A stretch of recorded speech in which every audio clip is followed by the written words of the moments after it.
العربيه اوكي. وكان قاعد جنبي، والزول ده ما تونس معي يمكن له 3 ايام بس نايم. قام اليوم الرابع صحى، قلت انت مالك تعبان؟ قال لي انا ممكون وصابر وتعبان تعبان تعبان يا دوب ارتحت. انا ممكن قلت له مالك في شنو؟ قال لي والله تعبان. قلت له احكي لي. قال لي بحكي لك. هو لما عرفني انا سوداني ارتاح لي، بدا يفضفض لي.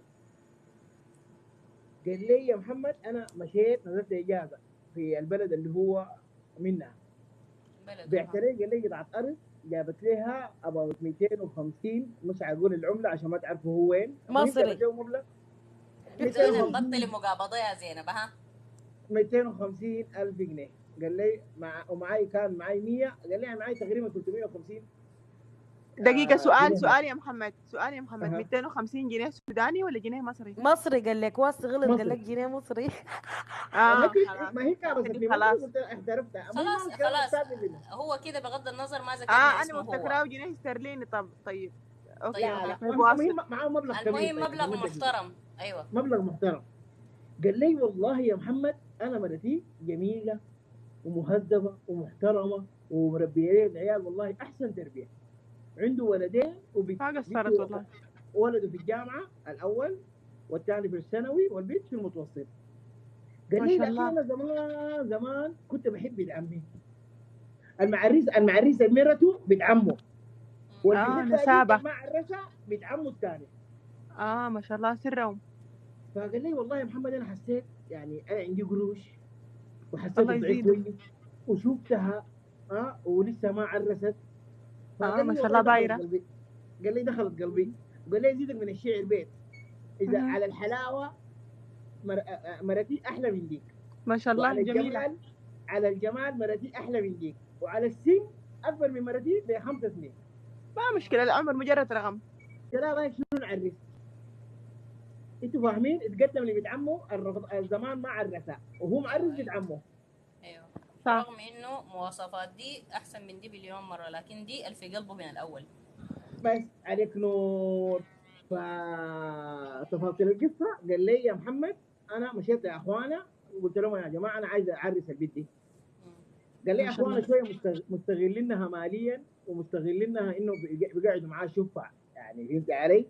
فما مستخسرين عليها الفرحه او ما دارين انها تفرح.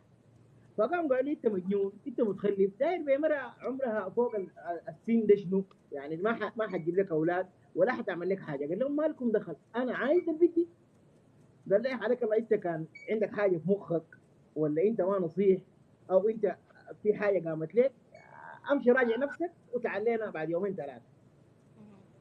جاهم بعد يومين 3 قال لهم يا جماعه انا نفس تفكيري ونفس كلامي وانا باقي عليها.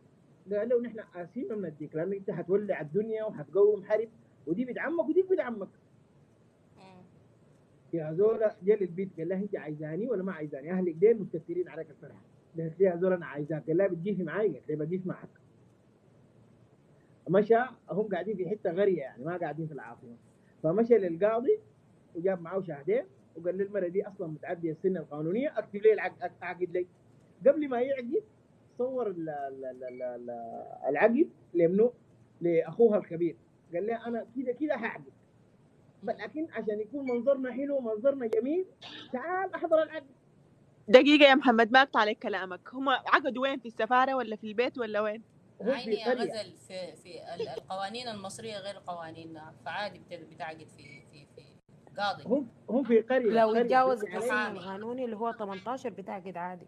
ايوه يعني ما محامي بيخلص الموضوع. محامي او معزول. اوكي.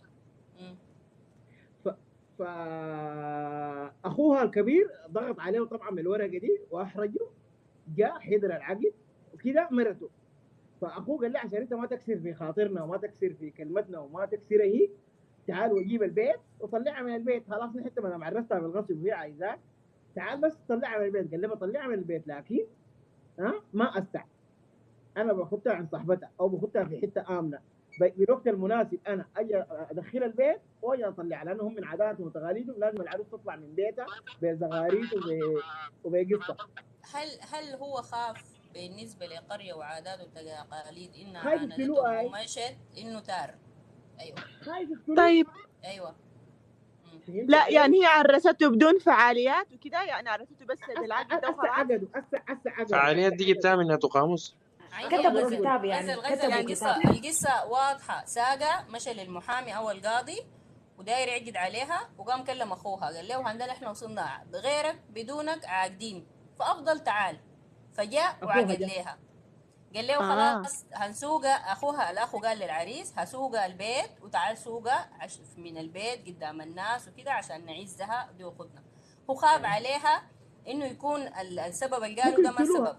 ايوه ممكن يسوقوها تار يقتلوها، مش عاندتنا ومشت رايه هيقتلوها. قال فلازم هيخليها عند يبعدوا صاحبتها. مع الناس ايوه. عشان ما يحصل حاجه. انا ما قلت له انت ما خفت، قال لي انا خفت اصلا. وثاني حاجه قلت لهم انتوا مسجلين لي تسجيلات ومكلميني ومهدديني، انا ممكن ابلغ الشرطه. ايوه. فهو مشى وداع عند صاحبتها، قال لهم قام ضرب لهم بعد 3 ايام، قال لهم انا حجي او تجيب البيت واسوقه من البيت وكلموا الناس. فلما يكلموا الناس ويكلموا الحله هم ما حيعملوا اي حاجه. القصه جاياكم يا جماعه، هسه دي كلها تفاصيل ما مهمه، انا جاي اديكم المهم بعد شويه. فقال لي جبتها البيت، فهمت علي؟ قال لي في الفتره دي امي ومرتي عرفوا، او هم كلموا الاولاد ديل كلموا مرتي وامي عشان يعملوا شكلها. فقال لي امي جيت دخلت البيت، امي لقيتها شعرها كده ناكشاه.